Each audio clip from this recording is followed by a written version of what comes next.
I think you got to go with your heart, and you got to go with your mission, and you got to go back to what you're here to do.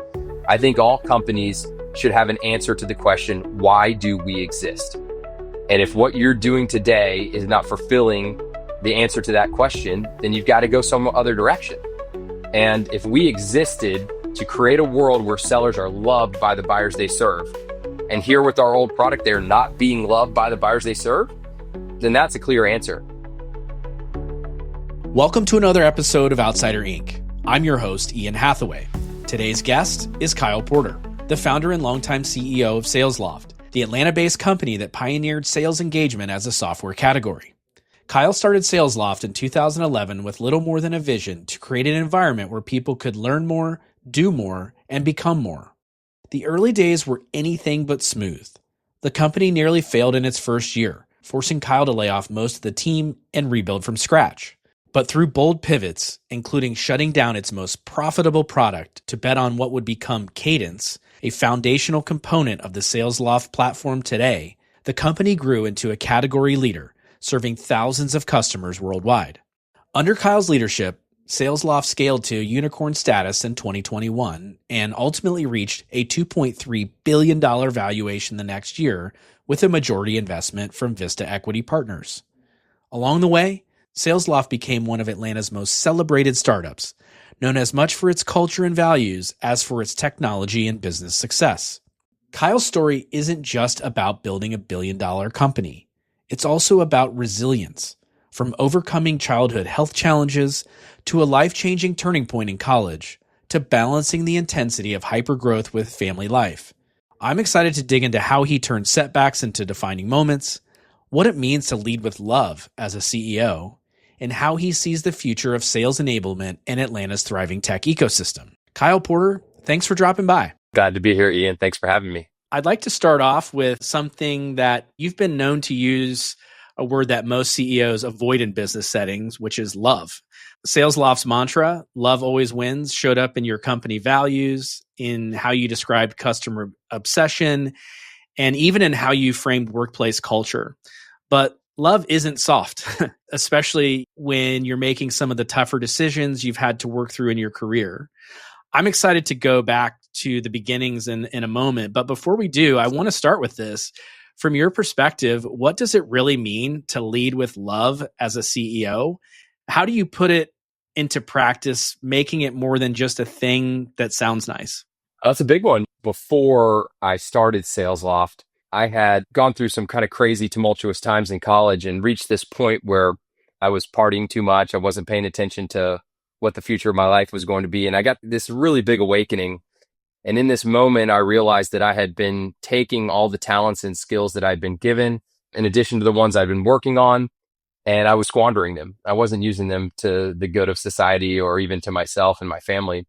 And I made a commitment. I remember exactly where I was and exactly the moment. I made a commitment for the rest of my life. I was going to take those talents and skills and I was going to use them to serve the world in a better way and to help other people. And so that was like kind of big transition for me. And in that really, I think was born this idea that what is life if it's not about loving the people you're with and loving the things you're doing and loving yourself? And so when we started SalesLoft, I realized that a company was going to be the biggest vehicle for change in my life. And so starting a company was the way that I could make the biggest impact. And I didn't know what the business was going to be at the beginning. I just knew that I wanted to create an environment where others could come to learn more, do more, become more, take their talents and skills, apply them in ways that serve the world and served others. And to me, that was my way of serving, was to create that company. And started up, I realized, well, this is great because I love salespeople. I love sales. I love the problem of sales. I love helping solve those problems. And so loving the customer was just a natural extension. And then when I loved on the team, they turned around and loved on the customer. I'm very proud to say someone else on the team coined this idea of sales love. And sales love was our mantra of we're going to serve sellers. We love them. We care about them. We want to see their problems disappear and help them to achieve their goals and dreams. And we're going to try to shower the world with sales love. And that kind of took off. Well, you definitely have loved sales for a long time and have loved customers from the beginning. Just going back to as a kid, you sold baseball cards, Beanie Babies, even Olympics merch when, the Olympics was in Atlanta. Comic books, action figures. Most people would chalk those experiences up as childhood hustles or curiosities. But I know for you, they planted something much bigger. What's that earliest moment where you realized that sales could be not just a way to make money, that it could actually be a force for good, that you could use sales to create joy or deliver value for the person who's on the other side of the table? It was apparent very early on. I mean, I would go to Sam's Club or I guess Costco with my grandmother and pick up multi-packs of candy and take them to school the next day and sell them. And I think I could sell them for less than you could get it from the vending machine and still make a lot of money. And so here I am adding value to these kids. People wanted their Snickers or their Twix bar. We could deliver that.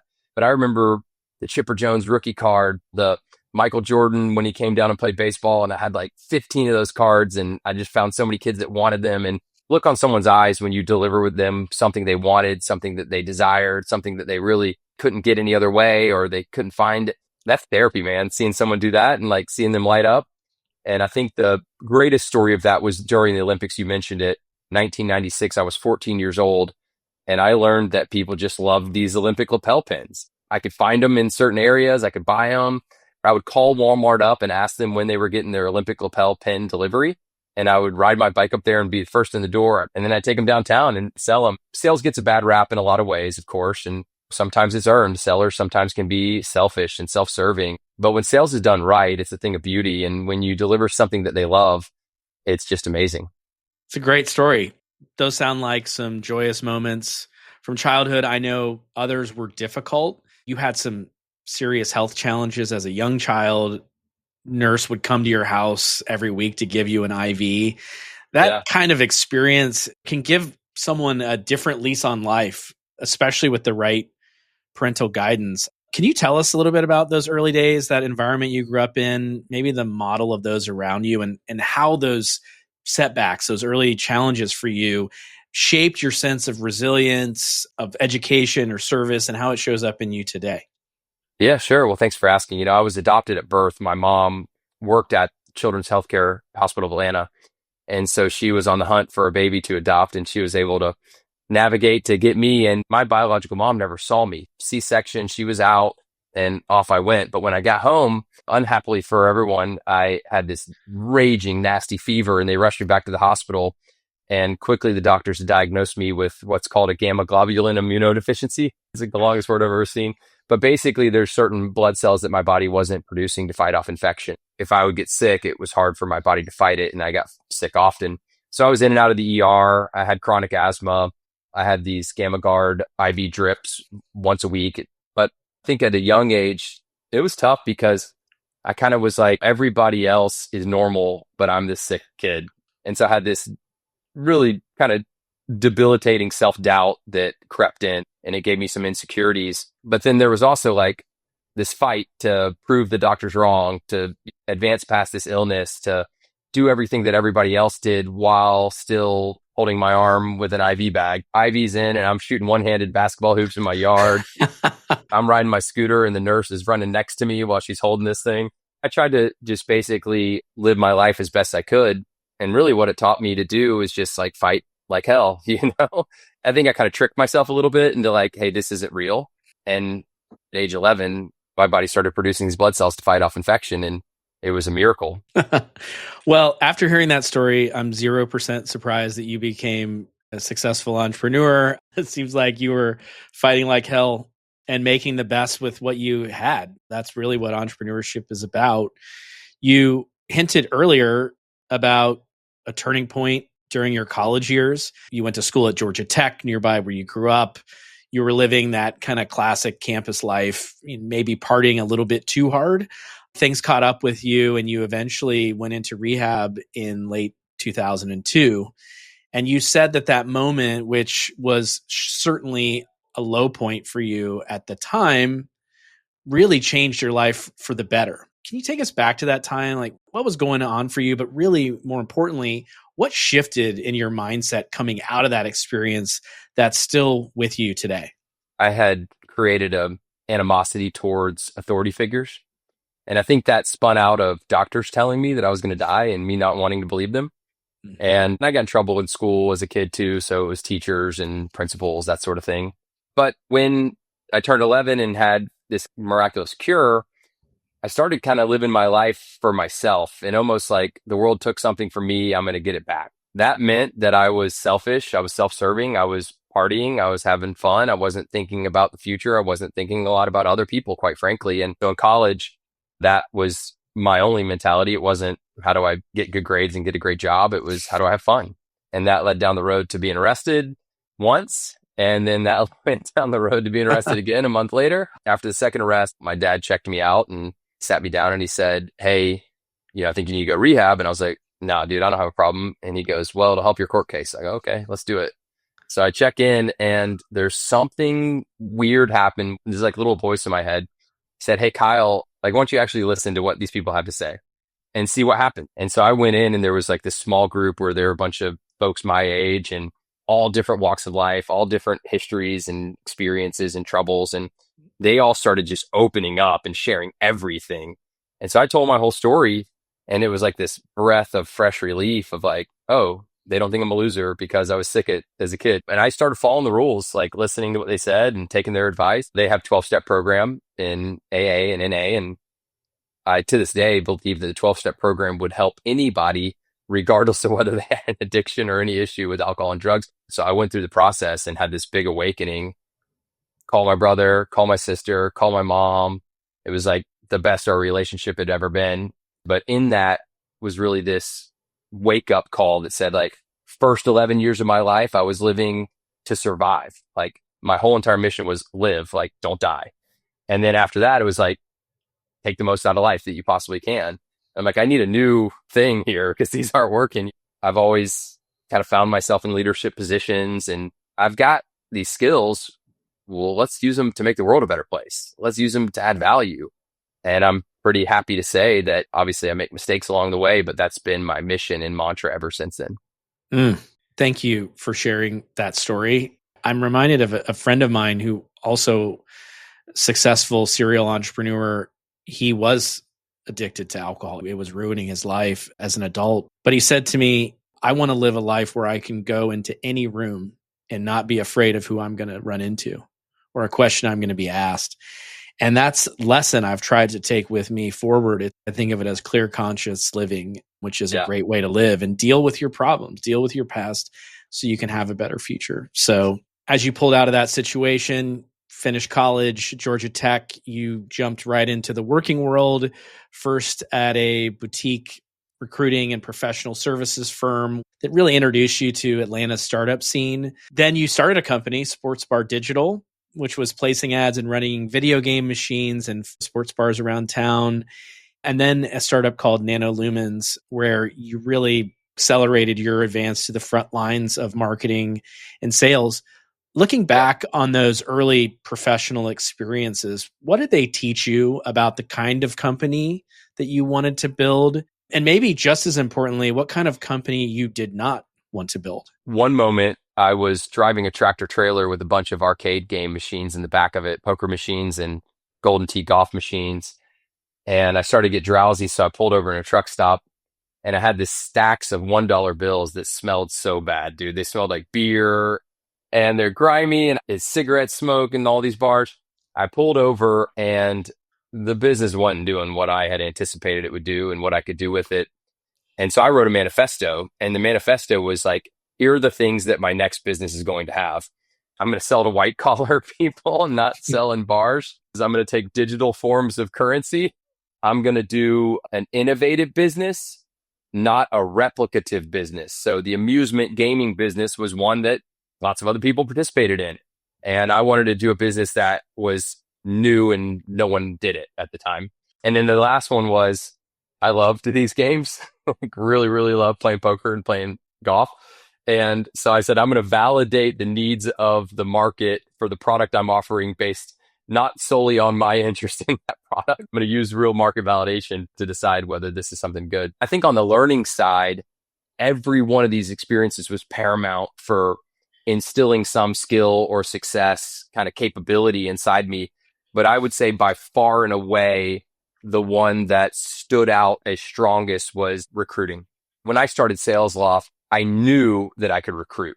I knew I could attract incredible talent, and I knew how to do it. I knew how to motivate the right people to be interested. I knew how to share the vision and get them on board with it. I knew how to evaluate talent, but I really felt like I could attract high quality individuals to come on the journey with me. And that was really paramount for running the company. Those are incredible lessons. Doing something that a million other people weren't already doing, building a business that there was actually a market for, not something that you just thought was cool and needed to exist. But also the talent thing. I feel like for a lot of first-time founders, especially technical founders, they are really surprised with how much of their time is spent recruiting. You're the Yeah. chief recruiting officer as CEO. And so that's a great skill to have. You took the leap in 2011. You started SalesLoft, not with a polished idea or even a product that was usable, but an ambition to create an environment where people could learn more, do more, and become more. I know those early days were anything but easy. The company essentially tanked after the first year. You had to let go of most of your team. You had to restart the whole company from scratch, basically. What was that experience like for you? Not just that things weren't working early on as you had kind of anticipated and planned, but really about having the conviction to rebuild rather than walk away. Humbling in some ways, but at that stage, I'm just so forward driven that I'm not letting anything kind of stick to me that's negative. Started the company and had a lot of fanfare, like a lot of market success, notoriety, won some awards, but really couldn't produce products that delivered value to the customer that were meaningful enough to collect a paycheck. I even had deals we closed that I just told them, hey, I can't take your money because I can't deliver what I told you I could deliver. And so that was tough. But two things really came out of that, maybe three things. The first was no matter what, I want to run a business with culture at the center of everything. As a founder, the values that I have and that we have as a company is something I have total control over. And there's not a lot you have total control over, but that's one thing. So I'm going to make sure that I create that type of environment in the next iteration of SalesLoft. Number two was I wanted someone in the foxhole with me who, when I was selling Beanie Babies, baseball cards, and Olympic lapel pins, they were writing code. I wanted that equivalent, someone on the journey that knew how to build software and deliver for customers. And then the last piece is I wanted to be good, at least at product management, because I was bad in the beginning. I would tell our engineers to build one thing and then tweak it 2 hours later and then come back the next day and say, can we add this? And just really not thoughtful and not understanding of the right practices of building product. And so those are the three things I was going to change with V2 of SalesLoft. And those are the things I set out to make different. How did you go about changing those things? Well, first thing I went to our investor and my friend and partner, David Cummings, and I said, hey, what do you want out of this business? Because you've invested a lot of money and I haven't, shown any return for you. And his response was mind altering, quite frankly. He looked me in the eyes without missing a beat. And he said, what I want as a return out of this business is for you to find fulfillment as an entrepreneur. So that was like, okay, now I'm ready to run through brick walls for me and this guy. That was step one. Step two was find someone that could be like a rebooted co-founder, that could be a technical co-founder for me and the business, and someone that I could believe in as a partner and trust. So that was when I found Rob Foreman, who is the most incredible person that I've ever had join me on the journey of business. And then we agreed together that we weren't going to do it without core values at the center of everything. I basically said, Rob, I can sell anything, but I can't build shit. And he was like, great, because I can build anything and I can't sell shit.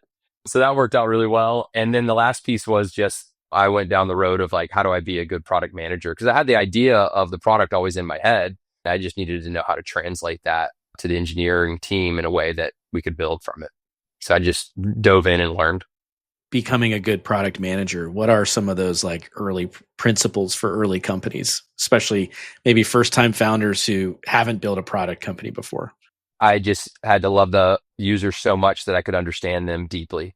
I'm going into their world and I'm not leaving until I feel like I've got a solid grasp of what they're trying to achieve, what their roadblocks are, and some vision for things that could solve that.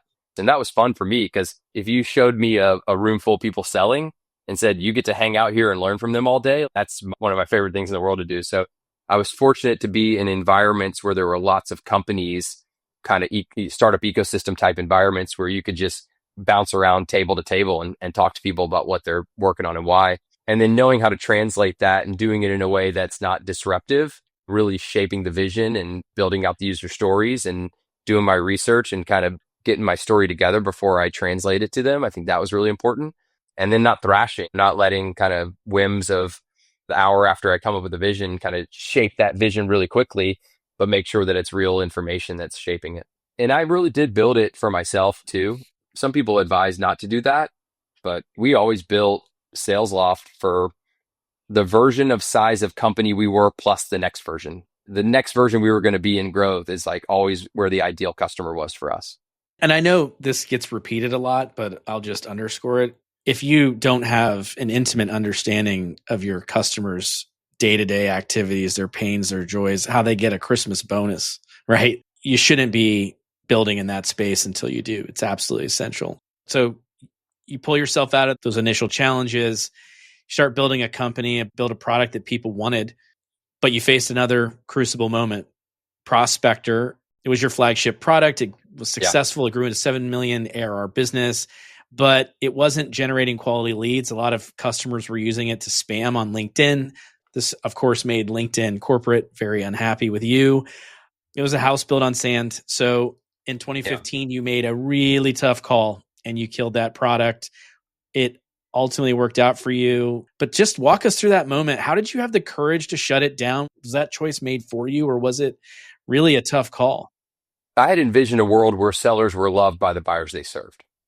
And that's because they added tremendous value to their buyers and they delivered them with authentic, one-to-one, human-connected, value-added services.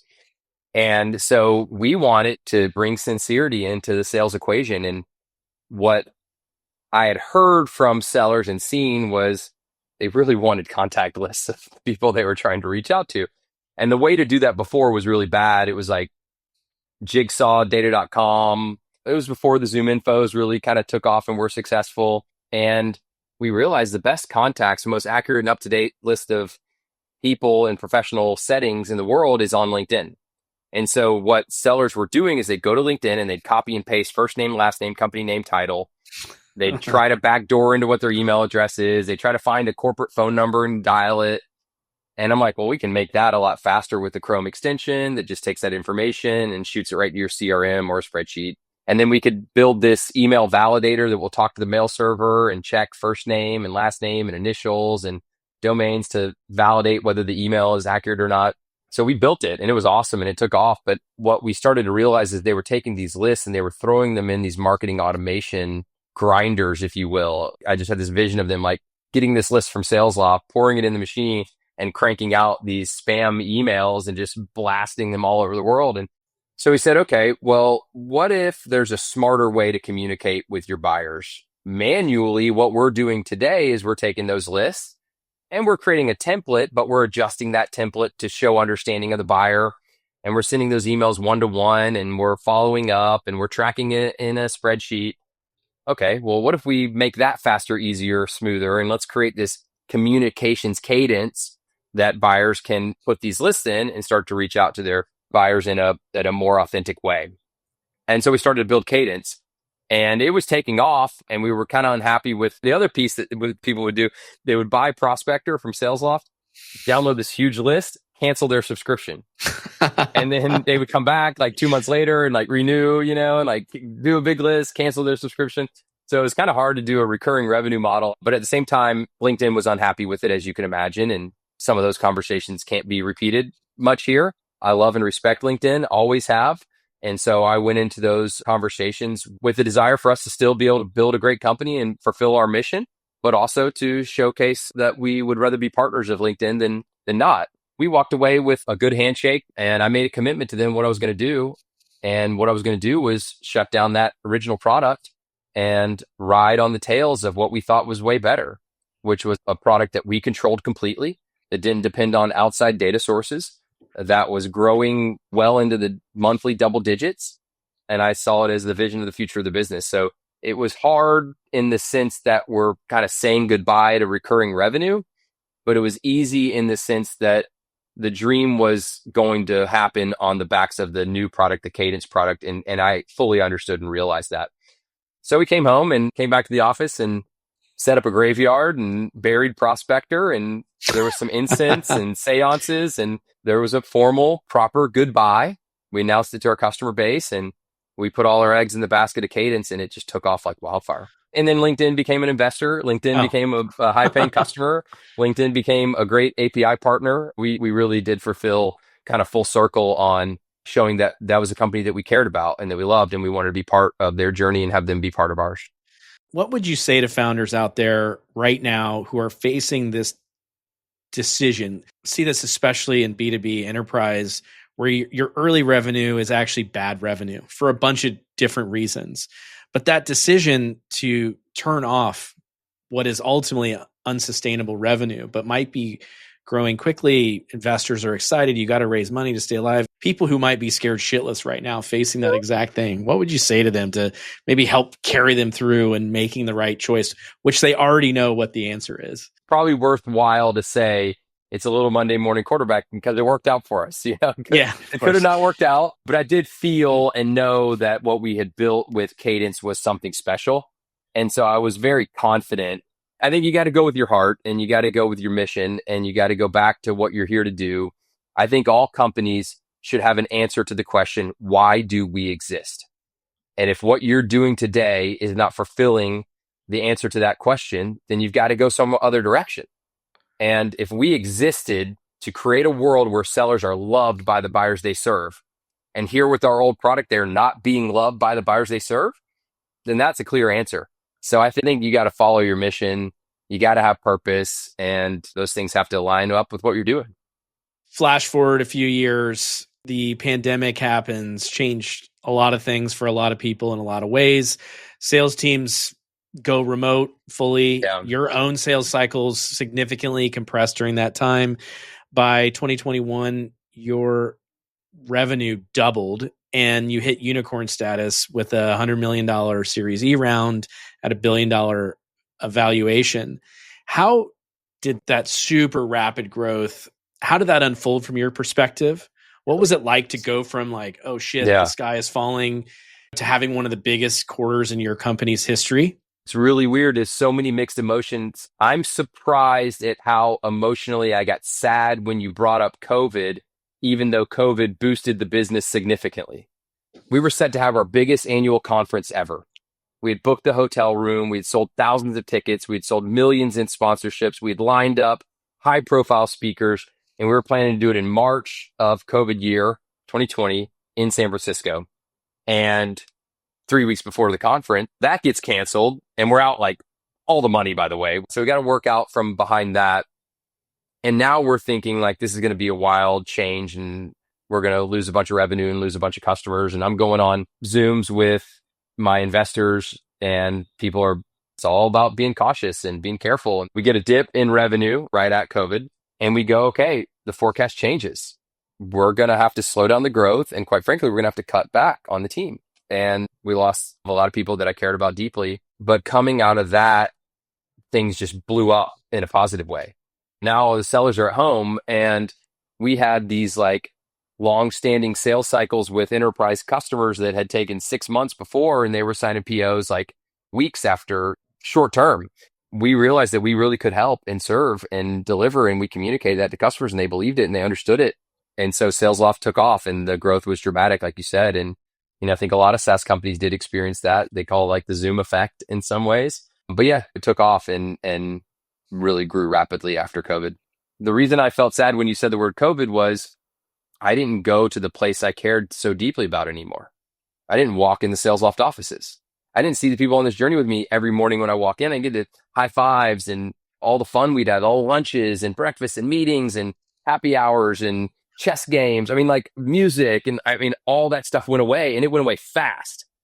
And that was sad for me. And I think for a lot of people at SalesLoft, because we really thrive. Our in-person culture as a company really thrive. Jeff Horing, the founder of Insight Partners, walked into my office one day before COVID, and he goes, "You guys have got to write a book on whatever you're doing in this place, because it is insane." And so we lost all that too. What a boat of mixed emotion. How did you carry the culture through that period, and how was it different after? I think Culture always changes no matter what, especially when companies grow, and the faster they grow, I think it's going to change a little bit. You want to keep things core and tight that don't change, but we couldn't keep the same in-person, face-to-face culture vibe going. And so we ramped up communications. I was on weekly Zooms with the whole team. I was just Zooming with everybody, and we were doing all hands more frequently. And they weren't just like, what's our pipeline? Are we going to hit our number? What's the roadmap? They were showcasing what these team members are doing to live our values and reinforcing clarity of here's why we exist. Here's what we're here to do. Here's what's most important right now. Here are the metrics showing us how we're doing that. Really diving into all those. But yeah, it changed. In many ways, it changed for the better. People were able to be a little more efficient, but we did lose some of that interaction that was so important to us.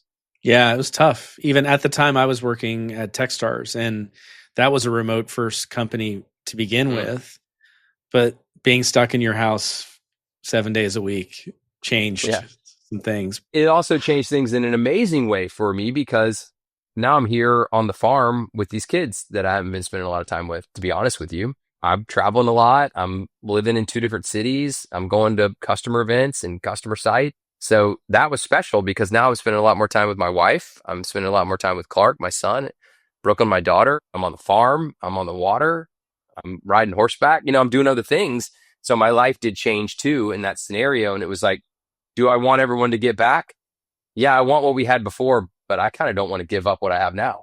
A lot of folks are struggling with those growing pains right now. So I guess as we're kind of returning to some level of normalcy, you hit another significant milestone when Vista Equity, which is one of the very top tech-focused private equity firms, acquired a majority stake at a $2.3 billion valuation. Gave us all the cash we had on the balance sheet back to us, which was a lot. Oh, wow. Okay. That was December 21 was when that deal closed.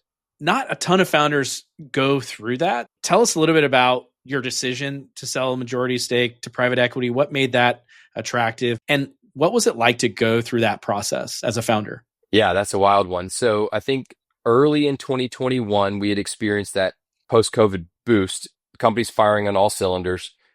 I remember someone asked me, they were like, how many times have you missed your number? And I'm like, never. So we had this really great board dynamic where we throw a number out and we hit it all the time, every time. And so in 2021, I came to like a Q1 board meeting and I said, hey, there are many, many lofters here who have investing and have been on this journey and haven't taken a bunch of money. And I think we want to participate fairly in the value we've created. And I want to create a scenario where lofters get to take something from what they put in on this journey. So I want to figure out a way, create some liquidity in the business. So that progressed. And then I had another guy, a friend, come to me and he told me a story about how in 1999, his software company got a $3 billion acquisition offer and the board turned it down. They wanted to remain private, independent, and go public. And then the dot-com burst happened, and he said that it took him 7 years to get back to not even that valuation. And so that really weighed on me. I said, if we were to take a downturn in this marketplace, and I would have passed up on the opportunity to generate a way for lofters to participate in the value they had created through liquidity, I would feel very guilty. And I don't want to live with that on me. So we had a lot of people that were always calling on us and interested in us. And I think pretty clearly Vista stood out as someone quite amazing in terms of the way that they cared about the culture of our business, the way that they cared about the fast growing nature and the vision of SalesLoft. Their portfolio was full of loyal, successful customers of SalesLoft. And as we started talking to them, it really felt right to go on the journey with them. And they had the resources and wherewithal to handle downturns in the marketplace. And so long story short, we felt like it was a great opportunity to partner with them. Went back and forth a little bit on what are the terms going to be, but we got to a solid mutual understanding of a great deal. And I think it was great. They believed in us and the team and still do, obviously. And it's been a great journey. Shortly after 2023, you stepped down as CEO after more than 12 years, transitioned to executive chairman. I know you're still involved with the company pretty regularly, but a lot of founders we talk to have experienced identity crisis, have challenges letting go, figuring out what's next. Maybe that's not true for you, but would love to hear about your decision to transition your role and what life has been like as executive chair. I think there's two common pitfalls that founders explain. And there's a lot of talk about it. One, you hear people say being a founder is a lonely road. And the other, a lot of times you hear people say that as a founder, you really wrap your identity up in your business and your role. I recommend to anyone listening to this that you don't do either of those two things. I could never relate when a founder said this is a lonely journey because I'm talking to my wife almost every day about the journey. I'm talking to my dad every 3 days about the journey. I'm talking to my co-founder every 4 minutes about the journey. I'm talking to my board very frequently, weekly about the journey. And I'm never holding back for my feelings of insignificance or scared or stoked. I never held back on the journey with them. So I never felt that the journey of SalesLoft was a lonely one. And then on the other side, I also never felt that my identity was tied to being the CEO of SalesLoft. The story of Kyle Porter doesn't end with SalesLoft. That came through Bob Lewis, my CEO coach, quite frankly, was when he said the words, "Kyle, you're a holy, righteous, blameless child of the living God." And I heard that and I go, well, that's something I could tie my identity to that can never be taken away. I could tie my identity to being a great dad that could be taken away. I could tie my identity to be a great husband that could be taken away. I could tie my identity to being someone who's active and that could be taken. You could take away so many things, but when I tied it to that, I think that that was the beginning of something really special for me. Now, again, you can say like, had SalesLoft failed and lost money for people, would I feel the same way? And I can't answer that honestly. I just hope I would say that I'm still holy, righteous, blameless child of the living God. But yeah, that was the first piece that was important. The second was that when we made the deal with Vista, I did not have the vision of leaving. I was set on achieving our mission as a business. I was set on taking the company public. I was set on the long haul of the organization's goals. But some things changed. We never went back to the way before. Like there was never an end of COVID, really. It was always like the new normal, if you will. And so I think that really hurt. Businesses started to get kind of political. That wasn't my favorite thing to be part of, to be honest with you. But I think I could have lived through both of those. Really, the one thing that stood out the most, my wife, April, who's been just my partner on this journey and all our journeys, on our very first date, she asked me what my dream was. And I told her it was to build a company that makes a dent in the universe. And I asked her what her dream was. And she said that her dream was to restore the glory to the Florida citrus industry. I'm working more from home. I'm around her more. I'm watching her start to try to live this dream. I'm giving advice and stuff, but I'm realizing that I could like do more to help her achieve her dreams. And I'm also going, well, she was by my side for over a decade, pouring into me while I'm living my dream. And so I started to realize this is my opportunity to help her to achieve what she's always wanted to and to lend my resources and value. And by the way, this is going to be a lot of fun. So that's when I went to the company and I said, hey, I'd like to work on a transition. I'm not leaving until we're in good hands by any means. And so I'm recruiter number one to go out and find a CEO. And so that was about a year into the deal. You mentioned you're on the farm now. Tell us a little bit about it. I married a fourth generation tangerine farmer. My wife is brilliant. She grew up through a time when the industry was going through a lot of pains with freezes. And she created a career path to save the family business. So she went into finance. She wanted to make sure that her family business was sustained into the future and that the industry stayed alive. They have a proprietary variety of tangerine called Juicy Crunch, which is the world's best tasting tangerine. And I've got lots of people that support and believe in that. I think even ChatGPT told me that. And we had some resources coming out of the exit to grow some of these crops and build out these groves. And there's a lot to do. And so we're off to the races and she's working super hard. And the way she communicates it now is she wants the citrus fruit to remain on the Florida license plate. It's a really remarkable business and it's super great for the family and it's a lot of fun and it feels good to do something with my hands versus doing something that's just bits and bytes. Well, so I'd like to stay here for a moment. I have a million questions about the tangerine business. It sounds like a lot of fun, including what skills you've brought from the tech world over, but maybe just more a question about your co-founder in life. This is something that we've talked about a lot on this podcast, it seems like it's gone well for you, that you have both been very intentional about it.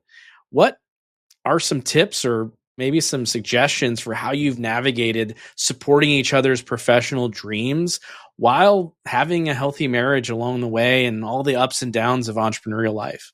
I don't think I could give any advice without starting by saying I'm not an expert at it. I'm living through it, Yeah. and I'm making mistakes, and I'm dealing with challenges all along the way.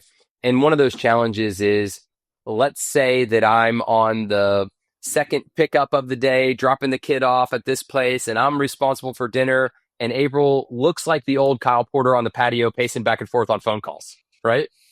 When I see that, I can either go jealousy, I can go resentment, or I can go, okay, April is living her dream and she's accomplishing it. She's doing it. She's getting there, and I'm proud of her. And I wish I could say I chose the latter every single time I saw that, but I can tell you that I'm cognizant of it and I'm working hard to think of it that way every time. So I think that's the first piece, is just to be honest. I'm not an expert. If you find one, send them my way. And when I invest in my kids, I don't get the same timeline ROI of when I did things at SalesLoft and then I looked up at the LED board and our metrics went up. I don't have a big 40-inch screen telling me like the kids are doing better. I just have to like feel it and believe it. So that's tough. But it's also rewarding because I know if I went on the same trajectory that I was on the SalesLoft times, if I kept that same attitude, mentality, and kind of aggressive pursuit of always more, I think if I did that, I would have regret for the way that I spent time with my family, and I would have regret for not helping my wife to get where she wants to go. And so while they're harder to see those returns in the short term, they really do make an impact. I think it's worth it. And I'm able to get stuff done I need to get done. I helped co-found a business called Fastlane with an awesome CEO that's going to be announced in January. Got lots of investments. Some have done really well. Super involved in Tiger 21 and YPO. I've got, great groups of friends from Atlanta, from Florida, from the tech community, from SalesLoft that I invest deeply in and spend a lot of time with. I'm healthy. I'm active. I'm doing fun things I want to do. I'm doing things I don't want to do too. We're in the middle of a nanny cert and April's like, why are you looking mopey? And I'm like, I'm mopey right now because I've always done what I wanted to do when I wanted to do it, even when I was running SalesLoft. And now I feel like I'm doing a bunch of things that I don't want to do. What's going on here? So we go through all that, but I think it's just being self-aware, and I stay on mission as family first. And I would have told you I was family first when I was running SalesLoft, and then my actions wouldn't have represented it.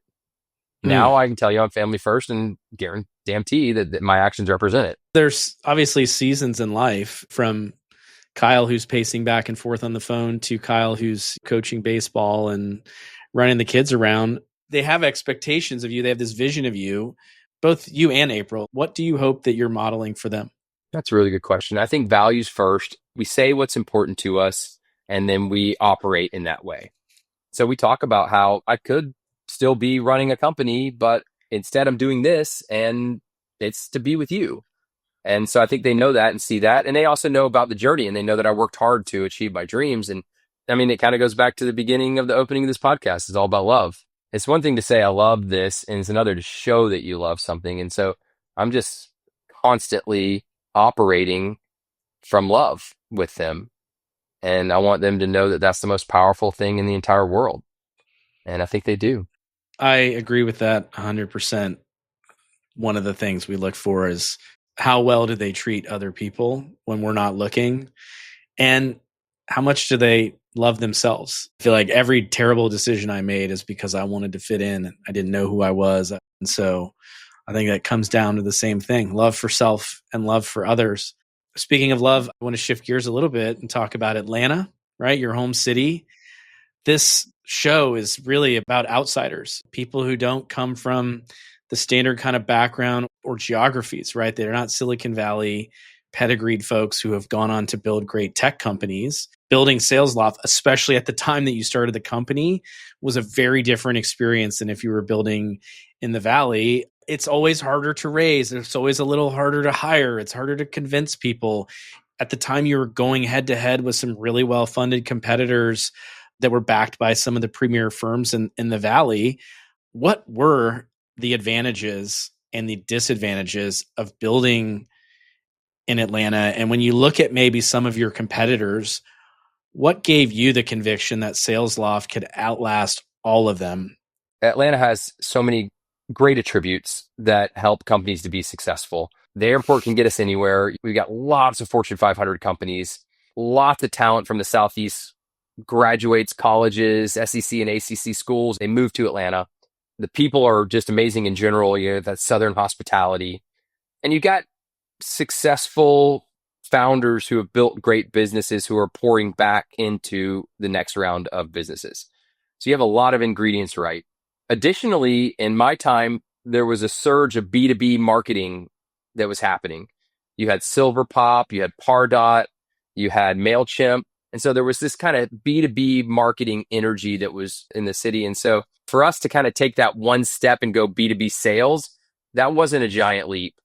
And I was very fortunate to get who I think today still are the two most successful founder, CEO, investors that had kind of gotten into the investor game in David Cummings and Tom Noonan to get behind SalesLoft and to join the board and to be partners with me on the journey. And so we had incredible investors. We had the right scene and makeup and timing for B2B sales to happen. And then I think we could recruit really strongly. Now, when we got to 150 million ARR and we're looking for a chief marketing officer, were there a lot of those in Atlanta? No, there were not. But early on, there were those hungry, resilient, gritty, just want to be part of something special, awesome, smart people who could make it happen. And I don't think Atlanta has any shortage of that. So I think it helped more than it hurt. If I had been in Silicon Valley, I would have raised a bunch of money on unreformed plan, and I would have had to run in the direction that I had told them that I was going to go, and I would have burned through a bunch of it. And I feel like it was easier with the journey I had. It was, here's the cash I've got, make some customers, generate some revenue, turn it into something. We don't get the luxury of going to go get a $15 million seed round or something like that. That's still true today. Most of the founders we've talked to have shared that same sentiment. Some version of constraints breed creativity. And while the Valley has plenty of advantages, there can be a level of groupthink that can make things go sideways. Follow-up question on Atlanta. You've been deeply involved from the beginning, helping get Tech Village off the ground. You're on the boards of Endeavor and the Georgia Tech Alumni Association. How has the Atlanta ecosystem evolved over these almost 15 years? Where does it need to grow? And I guess ultimately, how do you want to be involved? I think today that capital knows no boundaries. Like what you're doing is a great example of this. And I think Atlanta entrepreneurs realize that they may not be at the coffee shop with 5 other AI startups, but there's nothing they can't do. And I think that's really awesome. And you see some great founders. I mean, what Tope has done with Calendly, what Kabir has done with OneTrust, what Garrett has done with Flock Safety. I mean, these are breakout, incredible businesses. And these guys are done building their companies, and they're probably going to pour back into the ecosystem when they are done. I think we have a very, very bright future, really smart people, incredible colleges, great attractions to pull residents from around the Southeast and even further. And it's going to be nothing but great times in Atlanta from a tech industry perspective. I want to see South Downtown Atlanta. This is an investment that one of my board members and primary investor, David Cummings, has done. He bought 53 buildings in South Downtown Atlanta, 11 contiguous city blocks, and is building a startup city in the heart of what was originally the place in Atlanta. I want to see that thrive and flourish. I want to be part of founders who are ready to take a leap and want someone along their side for capital and mentorship and guidance. That's what I'm doing now. And so I think we've got a really cool future, and I'm excited to be part of it. Sounds awesome. Love to come check it out sometime. Zooming out a little bit, when you think back to your journey as what might have been an improbable success, you've built an amazing company. You've been an integral member of your community. You're doing exciting things in very different domains. Founders out there listening who maybe don't feel like they're in the right ecosystem, they don't have the right background, they're not sure how to get started. What do you hope people take away from your story? Everybody has something that makes them special. And I want everybody to learn, to grow, to do, to become who they want to be. And For me, it's just like whoever you are out there, whatever you're doing, make it your mission to do something that adds value to the world and don't stop. Like, don't let anything stop you from doing it. It's just go, go, go, go, go. You can tweak along the way.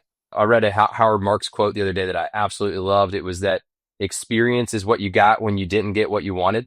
I absolutely love that. I've been saying that over and over again. And then we had this one, it was like the final proof of greatness lies in being able to take criticism without having resentment. And so I think put yourself around people who are going to challenge you. They're going to criticize you in the right way. I very fortunately, I had so many people that were a voice in my head on the SalesLoft journey. This other saying that was, I want to learn faster than the rate of my own experience. And I guess that's what I've been doing because I've just been surrounding myself with all these people, mentors, investors, friends, family, employees. Like so many of the team members of SalesLoft would push and challenge me and argue with me. And it was great. You know, I mean, it was awesome. And I think that if you can constantly take positive criticism from yourself and from others and do the right thing with it, that you can just be unstoppable. Couldn't agree more. Look, we're almost out of time, but here on Outsider Inc., we like to finish with a little segment called Beyond the Bio. Step away from your resume a little bit. Let us get to know you. Sound good? Sure. All right, let's do it. What's a quick piece of advice from a mentor that stuck with you throughout your journey?